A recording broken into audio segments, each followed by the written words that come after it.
Bonjour et merci beaucoup pour cette présentation. Qu'est-ce que ça veut dire la réhabilitation aujourd'hui? C'est l'enjeu de demain, pour être clair.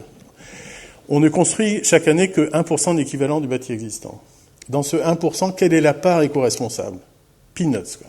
Donc c'est pas avec le neuf qu'on va sauver la planète, grosso modo. On n'y est pas, quoi.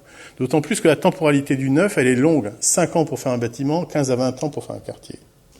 Alors que la réhabilitation peut être beaucoup plus rapide et beaucoup plus massive.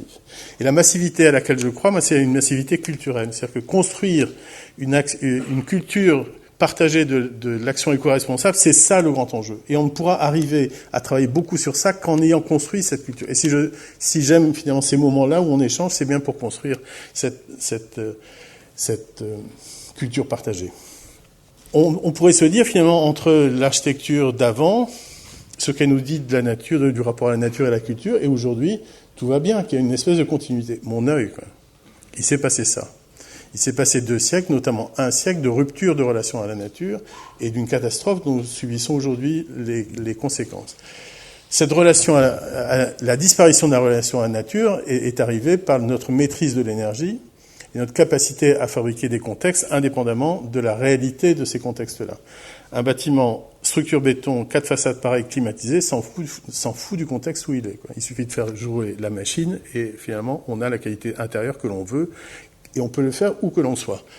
Sauf que cette confiance qui a été faite dans la machine est une confiance catastrophique. Depuis l'Alsace jusqu'à chez moi en Bretagne, mais partout dans le monde, aujourd'hui, les conditions de la nature actuelle, s'attaquent au patrimoine bâti.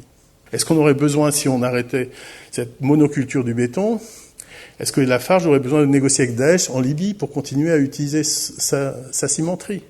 Donc nous, les bâtisseurs, là, nous avons à voir avec tout ça. Nous ne sommes pas extérieurs à cette histoire. Alors que notre métier, notre tâche, c'est quand même la paix et le bonheur des gens. On ne sert qu'à ça. On aide à ça.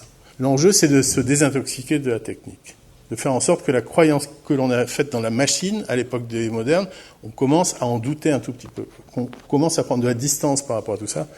C'est vrai dans le neuf, c'est vrai dans la réhabilitation. On le sait bien. Il y a quand même un peu trop de machines dans la réhabilitation. Ça ne fait pas du bien forcément au patrimoine déjà là. 2 fois plus de bien-être avec 2 fois moins de ressources, c'est notre travail d'avenir. Et il n'y en a pas d'autre. Enfin, en tout cas, on peut en discuter, mais pour moi, il n'y en a pas d'autre. Et comment est-ce qu'on le fait? Quand on est architecte, on commence à réfléchir à une architecture dans sa relation au climat, donc une architecture bioclimatique. Et l'architecture bioclimatique, elle ne se pense pas en façade. Il n'y a pas seulement la qualité de la façade, de la présence dans la rue ou dans le territoire qui est en jeu. Cette architecture-là, elle se pense en coupe. Elle se pense dans la relation entre intérieur et extérieur, c'est entre le bâti et le contexte qui est tout autour, les échanges qui sont à la fois l'air, la lumière, l'humidité, la perspirance, l'inertie, tout ça c'est le vrai enjeu finalement d'une relation de l'architecture à son contexte. La récolte des fruits de la terre, c'est prendre tout ce que la nature nous donne. Et qu'est-ce que la nature nous donne? Elle nous donne l'eau, elle nous donne l'air, elle nous donne la chaleur, elle nous donne la lumière. Et donc tout notre travail doit être fait à partir de ces éléments-là, plus des ressources naturelles. Tout se passe comme ça. L'enjeu, c'est toujours, on fait attention à ne pas mettre trop de technologie en utilisant les outils que la nature nous donne. L'ensoleillement en est un. Et ce travail-là, on sait très bien qu'on ne peut pas le faire seul, et surtout pas le faire seul, qu'il faut absolument le faire ensemble. La philosophe Hannah Arendt a expliqué que aujourd'hui, il est plus important de savoir qui a l'autorité, mais ce qui fait autorité. Parce que les projets deviennent tellement compliqués et sont habités, et le monde déjà là est habité, et la réhabilitation du monde déjà là ne peut pas se faire sans les gens. Et donc, elle rappelle que tout le monde a une autorité. L'élu a une autorité, celui qui l'élit a aussi son autorité d'électeur. Moi, architecte, j'ai la mienne. Vous, maître d'ouvrage, vous avez les vôtres, ou ingénieur, vous avez les vôtres. Et donc, l'enjeu, c'est ce qui fait autorité.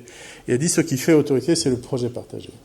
C'est une manière de réhabiliter aussi le bâti ancien, que de réhabiliter les vertus du bâti ancien, y compris dans l'architecture contemporaine. En tout cas, cette façon de regarder le patrimoine ancien et de s'en servir pour avancer, c'est une manière d'aller absolument plus loin aujourd'hui. Donc la qualité environnementale coûte plus cher que l'absence de qualité environnementale. Mais à budget constant, il faut faire des choix. Et finalement, les choix que l'on a à faire aujourd'hui, qui sont des choix d'avenir, puisque ce dont on parle là, c'est les architectures d'aujourd'hui, mais c'est pas juste pour répondre à la question d'aujourd'hui. Il faut se mettre dans la situation de répondre aux enjeux de demain, quoi.